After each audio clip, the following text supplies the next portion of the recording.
안녕하세요. 반갑습니다. 좋은 새벽입니다. 하나님께서 오늘도 우리를 불러주십니다. 이 귀한 새벽에 하나님께 기도하고 또 말씀을 붙잡고 하나님을 의지하고 부르짖는 복된 시간이 되기를 소망합니다. 우리 함께 아버지 하나님께서 우리에게 주시는 말씀인 로마서 2장 12절에서 16절까지의 말씀을 함께 읽겠습니다. 무릇 율법 없이 범죄한 자는 또한 율법 없이 망하고 무릇 율법이 있고 범죄한 자는 율법으로 말미암아 심판을 받으리라. 하나님 앞에서는 율법을 듣는 자가 의인이 아니요 또한 오직 율법을 행하는 자라야 의롭다 하심을 얻으리니 율법 없는 이방인이 본성으로 율법의 일을 행할 때에는 이 사람은 율법이 없어도 자기가 자기에게 율법이 되나니 이런 일들은 그 양심이 증거가 되어 그 생각들이 서로 혹은 고발하며 혹은 변명하여 그 마음에 새긴 율법의 행위를 나타내느니라. 곧 나의 복음에 이른 바와 같이 하나님이 예수 그리스도로 말미암아 사람들의 은밀한 것을 심판하시는 그 날이라. 아멘. 2차 세계대전 때의 일입니다. 독일 나치 히틀러의 밑에서 수많은 사람들이 이 유대인들을 학대하고 그리고 불법적으로 죽임을 가했습니다. 그런데 이제 2차 세계대전이 다 마쳐지게 되고 히틀러가 자살을 하고 끝나게 됐죠. 전쟁 후에 전범 처리의 재판 과정에 있었습니다. 독일의 나치 밑에서 수많은 유대인들을 죽였었던 이 사람들이 재판장에 섰는데 그들의 한결같은 말은 이것이었습니다. 나는 몰랐다. 나는 그냥 하라는 대로 시키는 대로 따랐을 뿐이다. 하지만 여러분, 그들 모두는 유죄 판결을 받았습니다. 여러분, 아느냐 알지 못하느냐는 여러 가지 유익이 있을 수 있습니다. 하지만 중요한 것은 어떻게 행하느냐가 정말로 중요한 것입니다. 우리 하나님께서는 오늘 본문을 통해서 중요한 질문을 하고 계십니다. 유대인들에게는 하나님께서 율법을 주셨어요. 그래서 하나님의 뜻을 알고 있었습니다. 그런데 이방인들은 율법을 알지 못했기 때문에 그 율법에 대해서 순종하기가 참 어려웠습니다. 그럼에도 불구하고 사도는 지금 이렇게 말하고 있는 것입니다.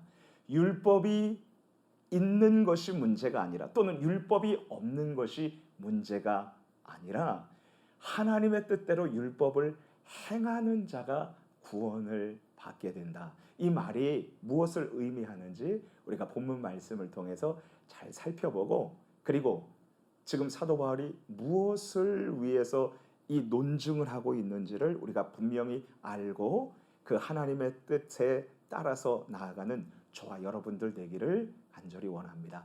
우리 12절 말씀을 같이 볼게요. 무릇 율법 없이 범죄한 자는 또한 율법 없이 망하고 무릇 율법이 있고 범죄한 자는 율법으로 말미암아 심판을 받으리라. 우리 하나님은 공정한 재판관이세요. 우리 하나님의 재판은 오판이 없으십니다. 왜냐하면 하나님은 사람을 보아주고 계시지 않기 때문에 그렇습니다. 우리 하나님은 공정하세요. 어떤 것에 휘둘리지도 않으세요. 하나님의 판결 기준은 이것입니다.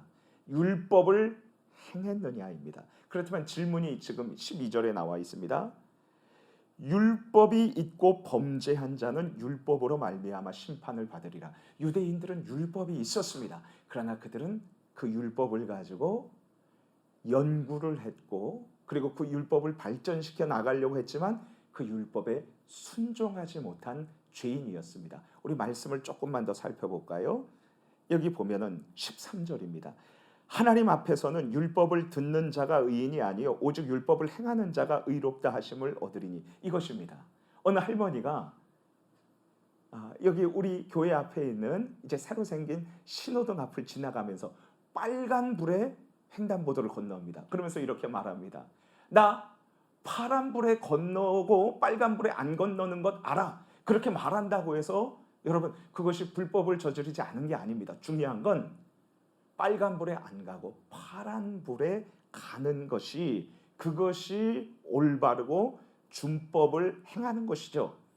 여러분 지금 이 말입니다. 하나님께서는 지금 이스라엘 백성들이 율법을 가졌지만, 그러나 율법을 어기면 그러면 그들은 하나님의 철저한 심판을 받게 된다는 것입니다. 그리고 또한 여기 말씀대로 율법이 없는 자들은 율법이 없는 대로 악한 일을 행하면 망하게 된다는 것입니다. 혹시 율법이 없는 자가 본성에 의해서, 다시 말해서 하나님께서 심겨주신 양심에 의해서 하나님께서 원하시는 그 율법의 행위를 만족시킨다면 그들은 그 율법을 지키게 되는 것입니다. 여러분 우리가 아주 원시적인 사회에서도 죄악을 저지른다든지 살인을 저지른다든지 그러면 벌을 가하지 않습니까? 그것과 마찬가지로 이 어떤 사람에게든지 양심을 주셔서 악한 일을 금하도록 하나님께서 장치를 주셨습니다. 그러므로 율법이 있는 자나 율법이 없는 자, 다시 말해서 율법이 있었던 이스라엘 백성들이나 율법이 없었던 이방인들이나 중요한 것은 하나님께서 율법을 지키느냐, 그것을 보신다는 것입니다. 여러분 그러면 이렇게 물을 거예요. 목사님, 아니 이스라엘 백성들이 율법이 있었지만 그것을 다 못 지켰잖아요. 하나님을 내 몸과 같이, 하나님을 정말 마음과 뜻과 정성을 다해서 사랑하라 그랬는데 못 지켰잖아요. 그리고 이웃을 내 몸같이 사랑하라 그랬는데 그럴 사람들이 어디 있습니까? 율법은 왜 주어졌는가요? 여러분 율법은 유익합니다. 왜냐하면 율법은 마치 엑스레이와 같아요. 우리가 몸에 이상이 생겨서 병원에 딱 갔더니 엑스레이를 찍고 여기 암세포가 생겼습니다, 위암입니다, 또는 다른 암입니다, 이렇게 어떻게 알 수 있어요? 엑스레이를 찍어서 알 수 있는 것입니다. 그렇다면 엑스레이를 잘 찍으면 암이 나아지나요? 엑스레이 100번, 1000번 찍어서 암이란 거 확실히 알게 되면 저절로 고쳐집니까? 아닙니다. 율법이 그것입니다. 율법은 철저히 죄가 있다는 것을 드러내 보여주는 것입니다. 그렇죠. 율법의 기능이 그거예요. 하나님이 원하는 의가 있는데 그것을 못 지키면 죄를 짓는 것이라는 것입니다. 율법 자체를 안다고 해서 의를 행하는 것이 아니고 의롭다고 여겨지는 것이 아닙니다. 율법을 지켜야 되는 것입니다. 반대로 율법이 없는 사람도 하나님께서 주신 양심에 따라서 행동을 하면 하나님께서 인정해 주십니다. 하지만 율법이 없는 사람들도 다 하나님 앞에서 범죄했습니다. 결국 사도 바울이 여기에서 말하고자 하는 본문 로마서 2장 12절에서 14절에서 말하고자 하는 요지는 이것입니다. 율법이 있는 유대인들도 역시 그 율법을 알았지만 지키지 못했다. 율법에서 철저하게 탐심도, 그리고 마음의 음욕을 품는 것도 음행이라고 했고 마음에 미워하는 것도 살인이라고 했는데, 여러분 이것을 지킬 사람이 아무도 없다.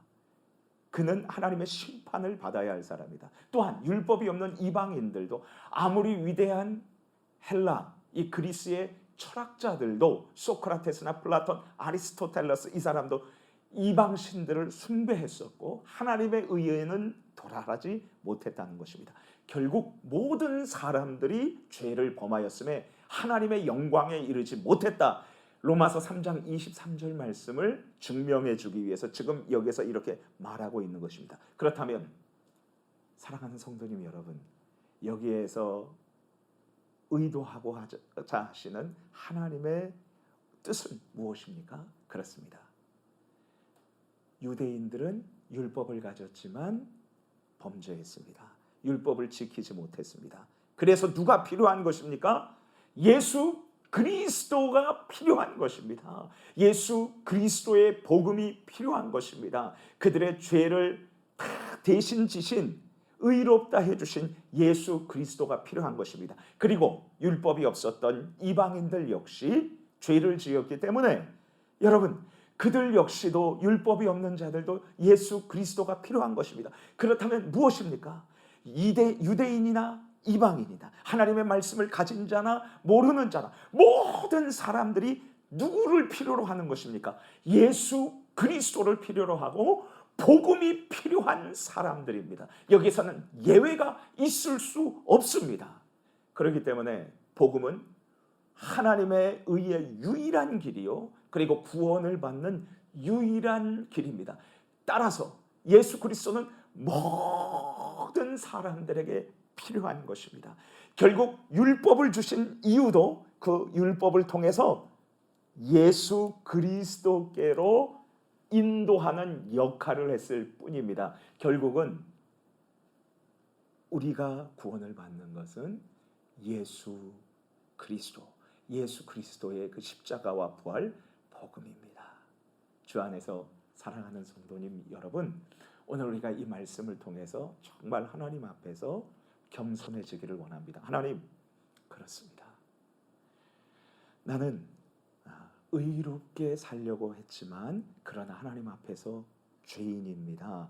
예수님이 필요합니다 라고 고백할 수 있어야 합니다. 그리고 우리가 만나는 어떤 사람이라 할지라도 그가 아무리 죄를 많이 짓고 그리고 가망이 없어 보인다 할지라도 그 역시도 나와 똑같이, 우리와 똑같이 예수 그리스도가 필요한 사람입니다.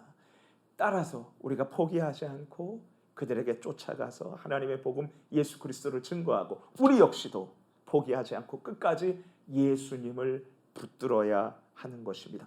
결국은 구원의 길은 내가 곧 길이요 진리요 생명이니 나로 말미암지 않고는 아버지께로 올 자가 없느니라 말씀하신 예수 그리스도, 그분의 복음만이 우리를 구원으로 이끌어 주시는 것입니다. 여러분, 이 영광스러운 복음을 깨닫고 다시 한번 이 복음을 의지하고 그리고 이 복음을 이웃 사람들에게, 내 형제 자매들에게 최선을 다해서 전하고 그리고 이 복음을 부끄러워하지 않고 자랑하고 끝까지 붙잡는 저와 여러분들 되시기를 간절히 소망합니다. 우리 같이 기도하겠습니다. 하나님, 이 영광스러운 복음을 저에게 주셨는데 이 복음은 모든 사람들에게 필요한 줄 믿습니다. 도덕적이고 착한 사람들도 필요하고 그리고 악행을 저지르는 사람들, 모든 사람들이 필요한 것을 우리는 배웠으니 이 말씀을 붙들고 살며 증거하는 삶을 살게 해주옵소서. 매일 만나는 사람에게 복음을 전하게 해주옵소서 기도하고요. 지금 코로나 바이러스로 인해서 참 많이 사람들이 어려워하고 있습니다. 벌써 우리나라에 코로나 바이러스가 발병한 지 6개월이 되었고 그리고 한 주가 더 지나게 되었습니다. 주 안에서 사랑하는 성도님 여러분, 빨리 이 바이러스를 하나님께서 제거해 주시고 그리고 우리가 겸손히 이 바이러스를 통해서 예수님의 복음을 붙들게 하여 주시옵소서. 우리 일상생활로 돌아가게 하시고 자녀들이 학교에서 그리고 또 우리 귀한 성도들이 교회에서 마음껏 모임을 갖고 함께 같이 성경을 공부하며 같이 교제하고 식탁 교제도 나눌 수 있는 복을 허락해 주옵소서. 우리 주여 한번 부르짖고 기도하겠습니다. 주여! 할렐루야. 하나님 아버지 감사합니다. 하나님 고맙습니다. 오늘 말씀을 통하여 율법이 있는 유대인도 예수님이 필요한 죄인이고 율법이 없는 이방인 역시도 예수님이 필요한 죄인임을 깨달았습니다. 하나님, 이 세상의 모든 도덕적인 사람들도 예수님이 필요한 죄인이고 그리고 양심 없이 행하는 모든 악행을 저지르는 사람들도 역시 예수님이 필요한 죄인임을 깨달았습니다. 오직 복음만이 우리를 구원하는 하나님의 의요, 하나님의 능력이라는 것을 다시 깨달았습니다. 영광스러운 복음을 부끄러워하지 않고 자랑스럽게 여기고 그리고 이 복음을 의지하고 또 이 복음을 우리 모든 사람들에게 주님 열정을 다해서 증거할 수 있도록 도와주시옵소서. 사랑하는 하나님 아버지, 또한 기도합니다. 코로나 바이러스로 인해서 참 많이 어렵습니다. 이제 코로나 바이러스 감염증이 발병한 지 6개월하고도 한 주가 지나갑니다. 하나님, 주님 어떻게 살았는지 정신이 차리지 못할 정도입니다. 아버지 하나님, 속히 이 전염병을 제거해 주시옵소서.